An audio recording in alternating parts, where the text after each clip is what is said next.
So indirect tax, like indirect taxes are charged on goods and services. You would have seen that alongside the printed maximum retail price, that will be MRP price, isn't it? So let us look at the example of the TV. As I told you that if the TV is of 10,000, 1,800 will be added as a tax, and altogether 11,800 will be sold to us. So which means we are paying the tax indirectly. Thus taxing heavily basic raw materials and intermediate products that are used by many other factories sets up a chain reaction. All things which are connected to these products in one way or the other are affected. So as I told you, if we want to buy a bicycle, we have to go to a bicycle factory. So there the bicycle fellow, he manufactures the bicycle with steel. So to manufacture a bicycle we need steel. So if we need steel, we have to go to iron.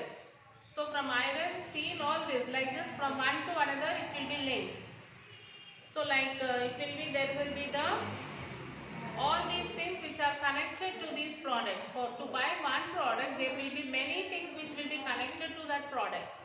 So if in that any one product, on one product also, if the tax is increased, or obviously the at last the product which is manufactured, the tax will increase on that product also. Goods and service tax, GST as a value added method. GST was launched in India in 2017. Though the preparations have taken across several years, till recently we had a variety of indirect taxes. Excise duty was changed on the production of goods, sales tax was charged on the sale of goods, service tax was charged on the sale of service, such as mobile service, restaurant service, etc. With the launch of GST, most of the indirect taxes have been replaced by one system of goods and services, service tax. It encompasses taxation of both production and sale of goods and services. Modern production and sale process is a complex one and may involve many stages. Even the simplest product would comprise of at least a few stages in production and then sale. At each stage there is some added value. Let us understand it using the following example. A biscuit manufacturing buys his raw material from an unbranded source. He buys materials such as wheat, flour, sugar, etc., on which no tax is charged. Suppose he makes rupees 450 worth of biscuits. All his costs are included in figure: raw materials, labor charges, salaries, office and factory rent, etc. If he adds his profit margin of rupees 50, the total of the output is rupees 500. This is his sale price. He sells the biscuit to a trader. At the time of sale, the biscuit manufacturer has to charge GST at the prescribed tax rate. So if the GST rate is 5%, the biscuit manufacturer would have to pay rupees 25 as tax, 5% of rupees 500. That he would charge to the trader who buys the biscuits. This tax is collected by the biscuit manufacturer from the wholesale trader and paid or deposited with the government. The bill to the trader reads as: value of biscuits rupees 500, GST 25, total 525 rupees. So did you understand, children? To manufacture a biscuit, the manufacturer is expending 450 rupees for buying wheat, sugar and all the ingredients. Altogether it is of 450 rupees. So he needs some profit. He is doing anything which means that he needs some profit. So he will have 50 rupees for that as his profit. If he is spending 450 rupees for the ingredients, so for example I made one biscuit of the cost of 450 rupees. If I sell the same biscuit to 450 rupees, what profit I am getting? I am not getting any profit. So what I will do? I will add 50 rupees of my the profit which I want. So the 450 rupees biscuit, I'll make it as a 500, so that 50 rupees will be my profit, and again the 450 rupees again I'll spend for the material, raw material. Again I'll make a biscuit for 450 rupees biscuit. Again I'll put 50 rupees profit on that and I'll sell it for 500 rupees. So here I am getting 50 rupees profit. Okay. So if this biscuit, if we want to sell this biscuit in the market, we have to pay the tax to the government. We have to pay the tax to the government. So for 400 worth of 400 rupees, that is the tax for that will be 25 rupees. So who will pay this 25 rupees? Obviously the customer will pay the 25 rupees. The manufacturer will not pay, or the person who is selling will not pay. It is the one who is paying the tax is the customer. We are paying the tax. So on the biscuit packet the rate will be like this. Value of the biscuit is 500. 50 rupees, his profit also will be there. Okay, 500 will be the profit. 450 actually biscuit, 500 he wants profit, and 25 rupees he will add the tax. Altogether that biscuit is of 525 rupees. Okay, if I am the manufacturer of the biscuit, I will sell that biscuit to you for 525 rupees. So when you give me that 525 rupees, this 25 rupees I will pay it at tax. 50 rupees will be my profit. Again that 450 rupees, again I will buy the material and again I will make the biscuit. Understood, children? So this is how we are paying the tax indirectly. Indirect tax. For the wholesale trader, the value of goods purchased is rupees 500. The trader stocks the goods, maintain a shop and hires staff to do the work. She sells these biscuits to a retail store or at rupees 600. This value of goods sold includes all her cost and profit margin. This rupees 600 may be considered the value of her output at 5% GST rate. She has to charge rupees 30 as GST when she sells. Therefore, her bill for the retailer would read as. For the retailer, again it will change like this. The value of the biscuit will become 600, GST 30, total is 630 rupees.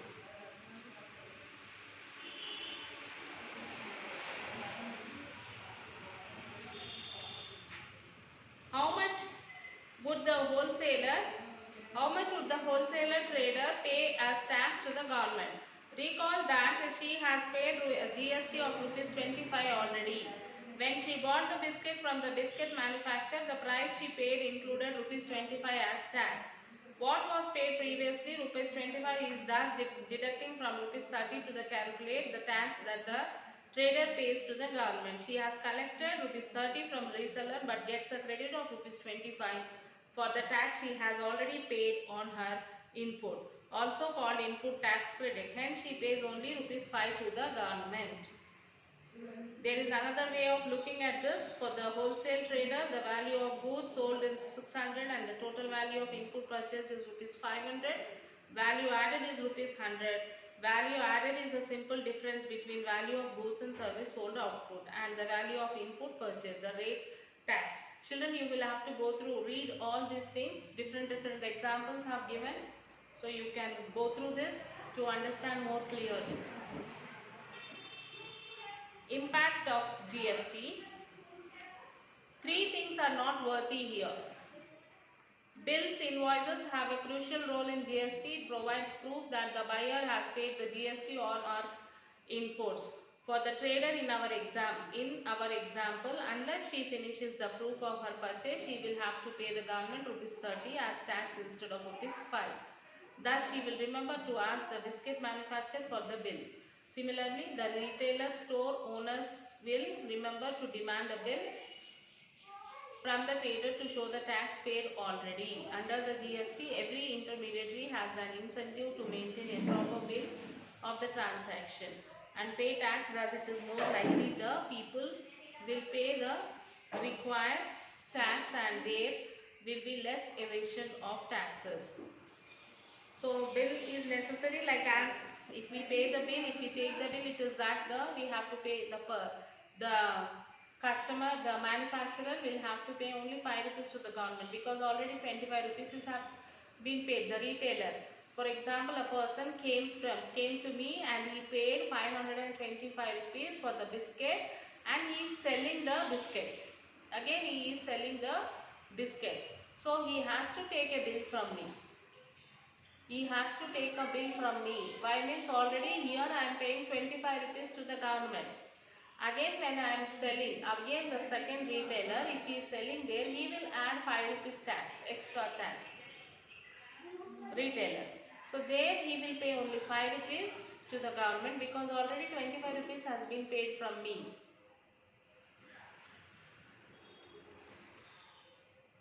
So though tax is charged by the manufacturer or trader, ultimately it is the consumer who pays the tax.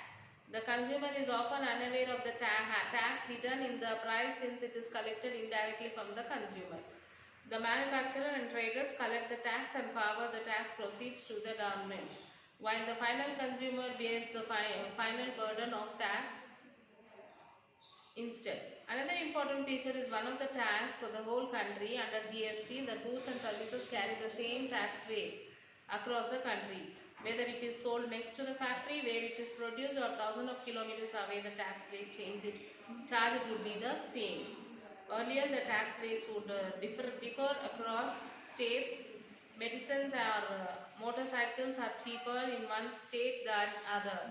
As a result, there was an unwanted competition between states, with industry and trade migrating from one state to another.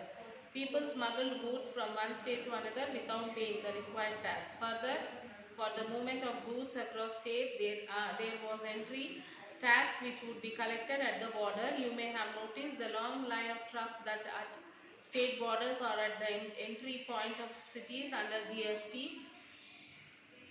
These problems will be avoided. This will save a lot of time and energy. Okay, GST however still has some way to go. For instance, petrol and diesel, two important intermediate products, have not been included in GST and these products continue to be taxed as before. So discuss in class. What do you think about the effect of levying multiple indirect taxes on petrol and diesel rather than a single GST? How do you think people respond to the difference in sale tax rate on petrol and diesel between Telangana and Andhra Pradesh? So you can do the project work, like collect different bills and make a poster and do the project work.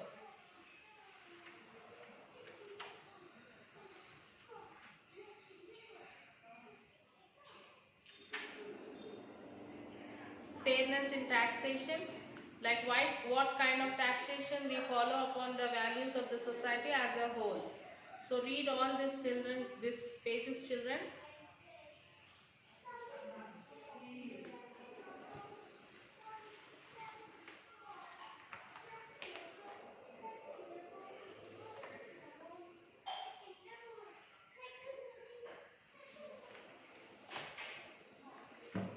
Taxes, like it is of two types of taxes. One is direct tax and one is indirect tax. Indirect tax, personal income, corporation income, land revenue, profession tax. Indirect income is excise duty, customer duty, sales tax, entertainment tax.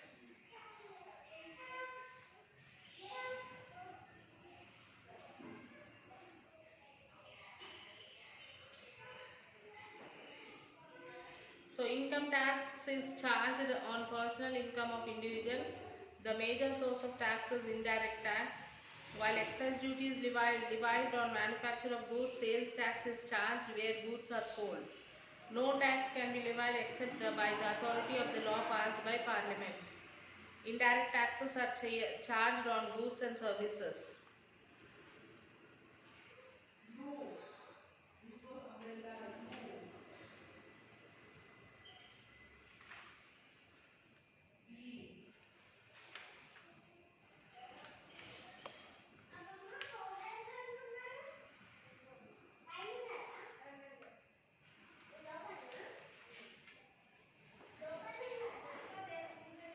So children, you will have to write all the question answers, read the lesson twice, read the lesson once, twice, read the lesson and try to understand it, and write all the questions briefly.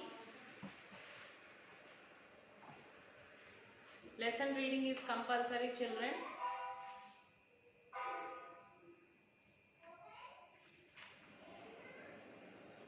And do the project work also.